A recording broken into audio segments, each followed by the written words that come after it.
Instructions. You are going to hear a number of different recordings and you will have to answer questions on what you hear.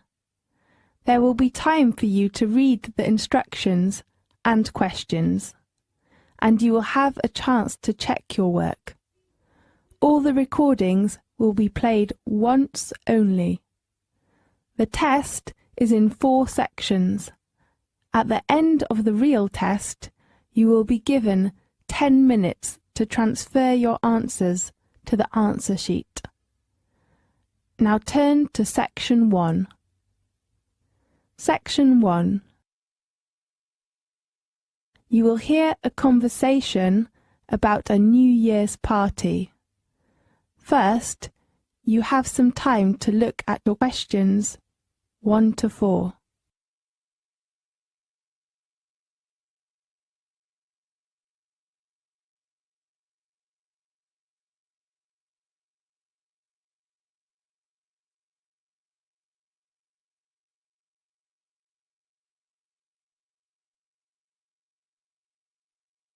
You will see there is an example that has been done for you. On this occasion, only the conversation relating to this will be played first. Hi Sam, let's try and get it sorted out today, okay? Yeah, sure. It's time we started working out the details. Exactly. What should we begin with? Date. Okay. When is the best time to hold the New Year's party? How about 30th of December? I'm afraid that's a bit late. Yeah, the day before? Fine. 29th of December? The date of holding the New Year's party is the 29th of December, so the 29th of December has been chosen. Now we shall begin. You should answer the questions as you listen because you will not hear the recording a second time. Listen carefully and answer questions 1 to 4. Hi Sam, let's try and get it sorted out today, okay? Yeah, sure. It's time we started working out details. Exactly. What should we begin with? Date. Okay.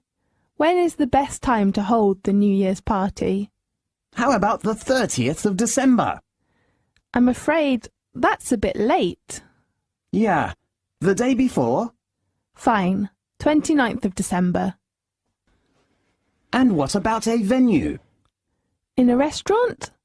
Which restaurant were we in last year? Let me think. It is Tulip Garden, but I don't think it was a good choice. Why? The venue is too small, and we have about 30 people, more than last year. You're right. So how about our common room on the 2nd floor? Great idea. And then let's think about invitations. All staff and all students. How about last year's students? What do you mean? I know someone who has graduated already but still stays in the city. He might want to come to next month's graduation ceremony.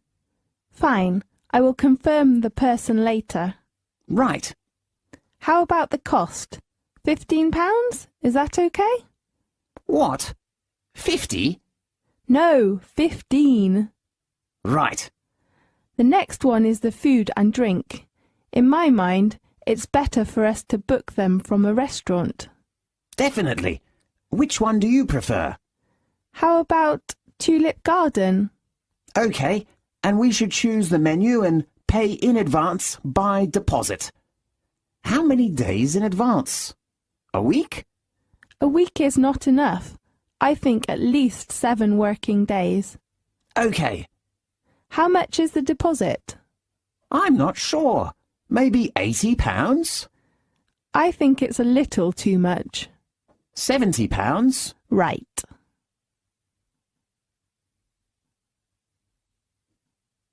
Now look at questions 5 to 10.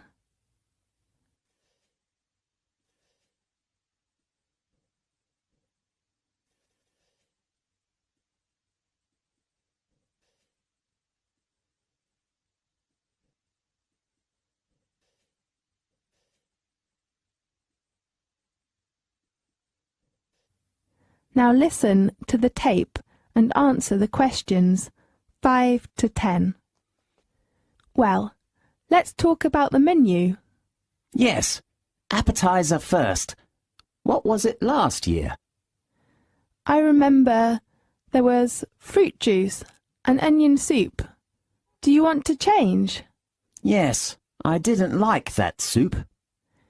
Maybe we can order tomato soup instead of onion soup. Is that okay? Good. And the next one is main course. How about chicken or beef? I prefer a roast dinner. Good idea. And the third one is vegetables. How about a vegetable salad? Fine. What vegetables do you prefer? Carrot and tomato. Yeah. And potato and corn? Yes, I like corn. It is good for the eyes. Really? Yes. And pea and onion? Okay, and how about lettuce and cucumber? Yes. Ladies usually like that. That's perfect. Then for dessert, how about traditional chocolate cake? Why not? And ice cream? I think mango pudding is better. Okay, mango pudding and chocolate cake. The last one is drinks. I think almost everyone likes coffee. Yes. And Sprite and cola? Fine. Do you think if we should prepare for some souvenirs?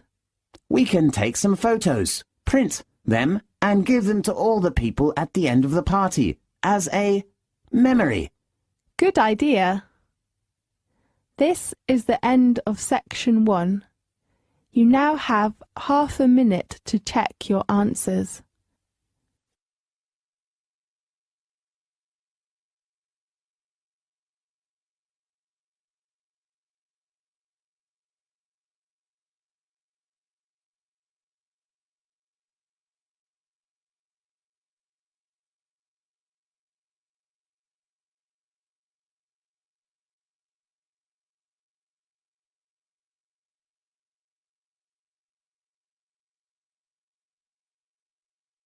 Now turn to section 2.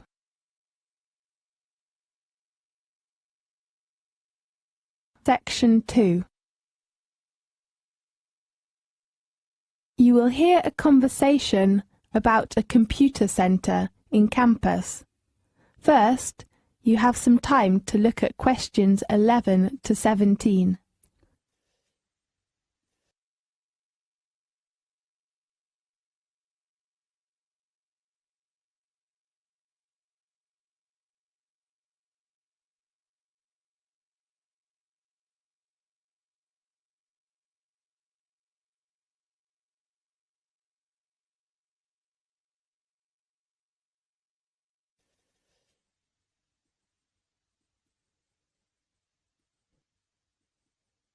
Now listen carefully and answer questions 11 to 17. Hi, Mary. How are things going? Fine. And you? Actually, I'm worried about the computer centre. What's the matter?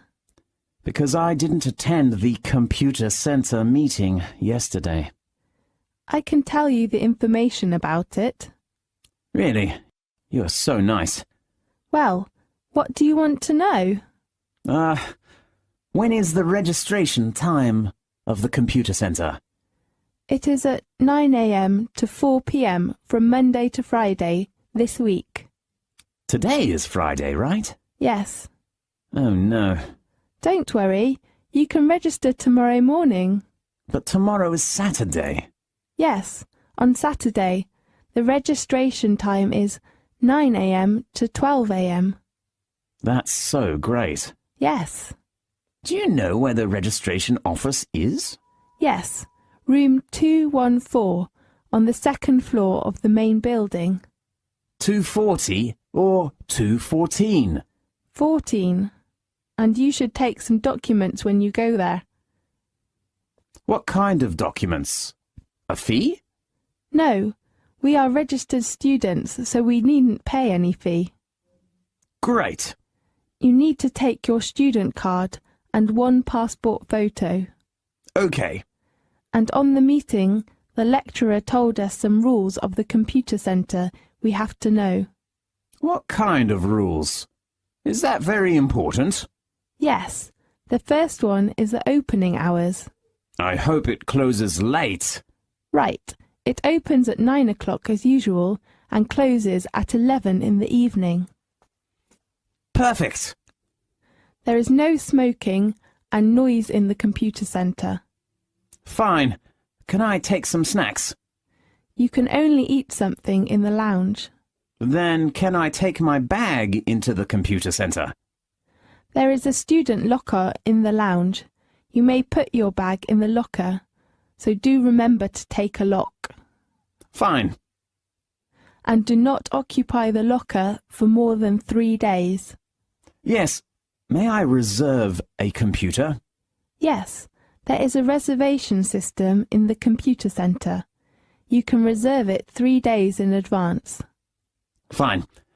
I'd like to know if there is a photocopier or printer in the computer centre. Of course, on the second floor, but remember to take your student card. Why? Because none of the machines take coins. Fine. And do not use them 10 minutes before the centre is closed. All right. Now look at questions 18 to 20.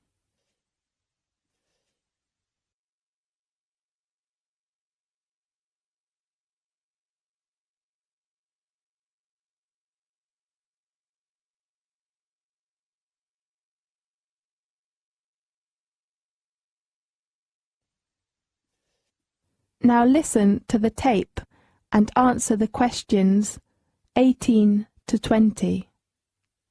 Well, can you tell me where the computer centre is? In the main campus?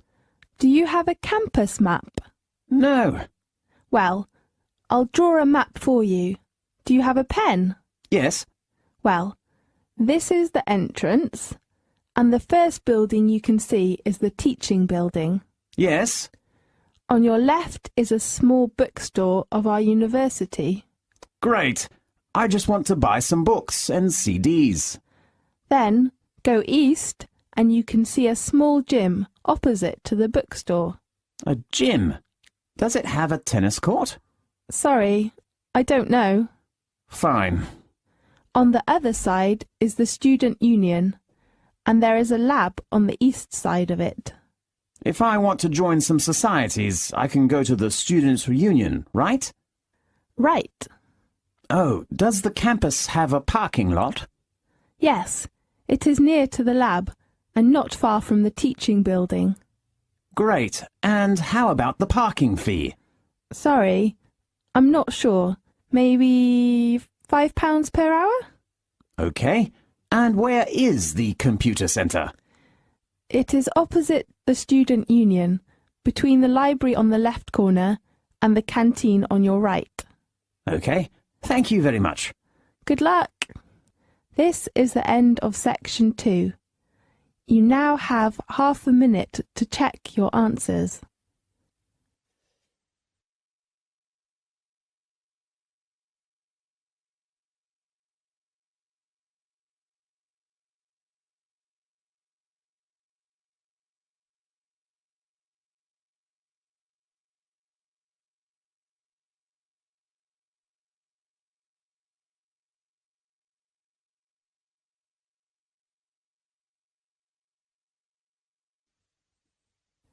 Now turn to section 3.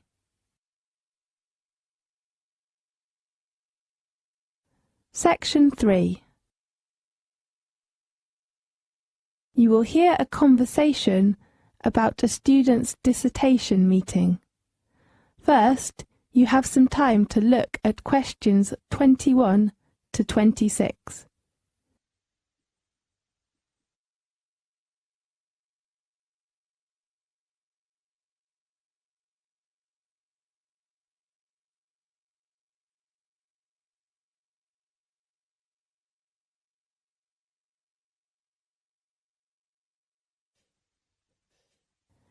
Now listen carefully and answer questions 21 to 26. Good morning, everyone. Today, I'd like to give you an opportunity to ask questions about requirements and timetables on writing your final dissertation. So anything you'd like to ask first? Professor, what about the word limit? Well, you know generally, the words of final dissertations of the master's degree are limited between 18 to 20,000. Oh, does that include words of references? Yes, of course. And contents? No, the word does not include the acknowledgement and contents. What is the acknowledgement? It is a few words of thanks that you write at the beginning of the dissertation to the people who have helped you. How about its words? No more than 100 words. Right. Professor, when is the hand-in date? The deadline is on the 30th of July. Is it a fixed hand-in date? I mean, if I cannot hand in my work before the 30th of July, how... Sky, I'm afraid that you have to hand in your work on time, unless you have some sort of accident or illness. Okay. How do I hand in my work? You could give your work to your tutor at the tutorial, or send him an email to the department. Professor, when can I know who my tutor is? You can check the list of tutor arrangements. Online? Yes, or you could go to our department office to check. Fine. How many tutorials do we have in a week? Usually there are 2 tutorials per week. How long do they last? 2 hours? No, 1 hour on afternoons. Both on weekends? No, one is from 1 p.m. to 2 p.m. on Tuesday. The other is from 2 p.m. to 3 p.m. on Friday. How about the requirements for the format? You can check their requirements online. But one of the most important things is to have a printer. Printer? Yes, we usually keep all dissertations on file, so you must print your work by laser printer. Fine. Now look at questions 27 to 30.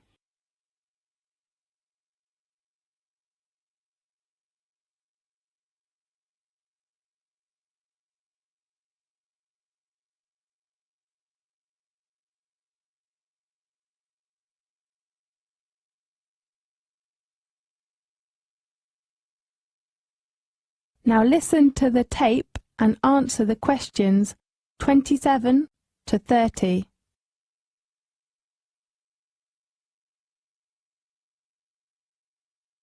Let's talk about the dissertation timetable. Okay. On the first week of May, you should begin to prepare for writing. The first point is to choose the topic. Can we choose the topic by ourselves? Of course. Your tutor will give you some suggestions, and you can narrow a topic by yourself. Great. And then you can work on your basic references. Right. You can ask your tutor to give you a reference list, and then borrow reference books from our library. And the next point is to prepare for the draft plan. Definitely. You should write a draft first and then discuss it with your tutor at the tutorial. If the draft is okay, what should we do next? You will begin to do research to collect data to support your work. Okay. Can we choose the research methods by ourselves? It is better if you take your tutor's advice. Okay. When your data is enough for your work, you will begin to write up your dissertation. How many parts does a dissertation contain? Usually your work must have an introduction, a main body, and a conclusion. You should talk about it with your tutor. And then can we hand our dissertation in? No, you should do proofreading before handing in your work. Okay. Anything else? No. Right. This is the end of section 3. You now have half a minute to check your answers.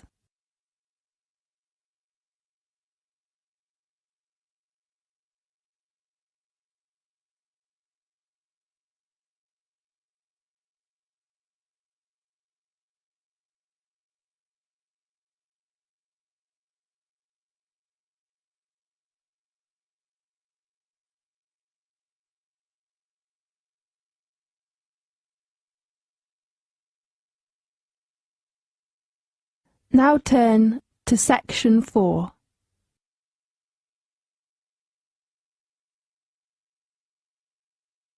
Section 4. You will hear a lecture about Australia.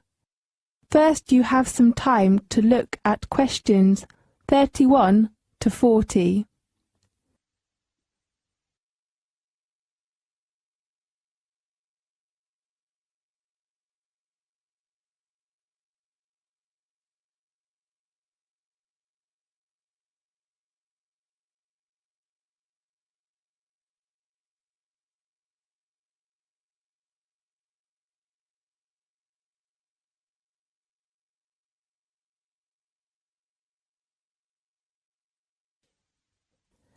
Now listen carefully and answer questions 31 to 40.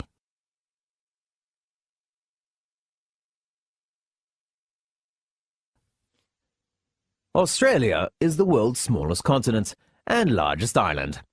It is one of the oldest land masses and flattest of all the continents. After Antarctica, Australia is the second driest continent. Most areas of Australia are semi-desert or arid. Almost 40% is north of the Tropic of Capricorn. On its western coast is the Indian Ocean, and on its east, the Coral and Tasman Seas of the South Pacific Ocean.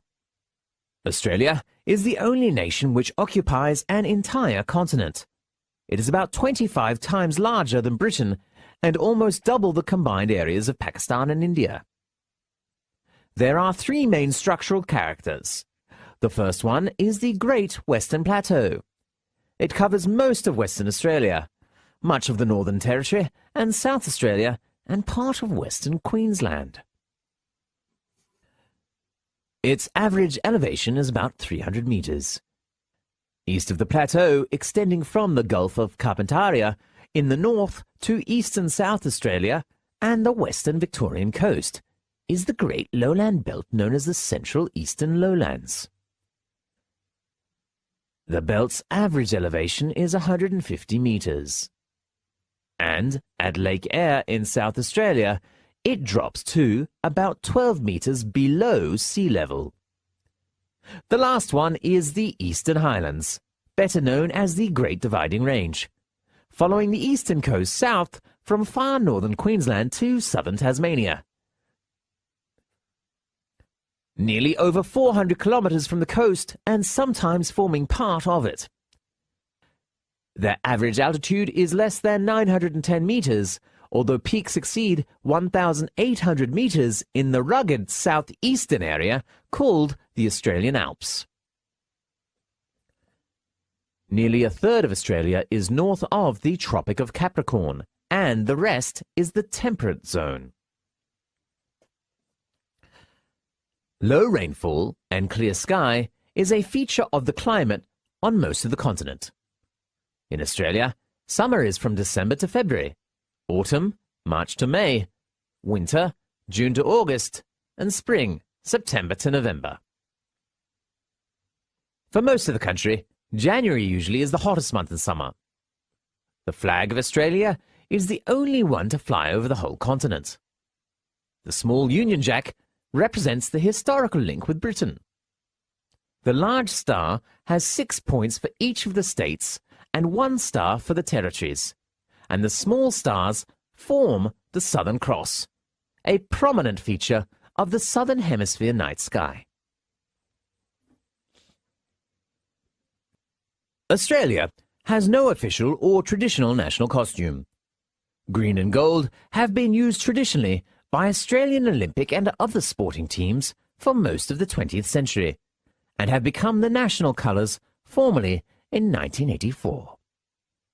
The official language is English, by usage, not law. It has its own colloquialisms and slang, but does not differ importantly from other forms of English except in accent. Spelling generally follows the British form. Australia is one of the most urbanised countries in the world, with about 70% of the population living in the 10 largest cities, and only 15% of Australians live in rural areas. Australians have a high standard of living by world standards. Australia is a multicultural society, with about a quarter of the population foreign-born. The first European settlement of the continent, by the British, began in 1788, on the site now occupied by Sydney.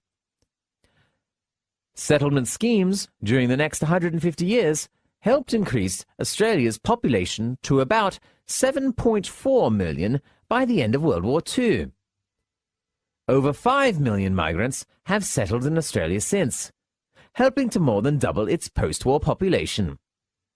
Nowadays, most Australians work for wage or salary. They usually work about 35 to 40 hours per week. Employees can get paid annual leave, about 4 weeks, sick leave, and long service leave. They also have about 10 paid public holidays per year. Most people retire at the age of about 60 to 65. The average Australian female has a life expectancy of about 79, and the male about 73. Most Australians marry in their late 20s. On average, couples have 2 to 3 children. Many aspects of the arts in Australia have their roots in Europe, but its Asian neighbours have made a main impact on its own history and culture. Distinctively, Australian trends are developing, and the vigour and the originality of the arts in Australia often surprise visitors. In the late 1970s and early 1980s, the great problem facing the arts was the same as in other nations: increased costs and a decrease in government financing. But increasing public interest provided the momentum to carry them through difficult times. The Australian government has developed tax deduction policies to encourage greater financial support of the arts. A tax deduction is available for donations of property to public libraries, museums and art galleries. The Australia Council is a funding agency of the government. The agency spends over $50 million per year. More is spent by state governments. The Australia Council Board supports specific art forms, and Central Council programs support research, education and multicultural arts. This is the end of section 4. You now have half a minute to check your answers.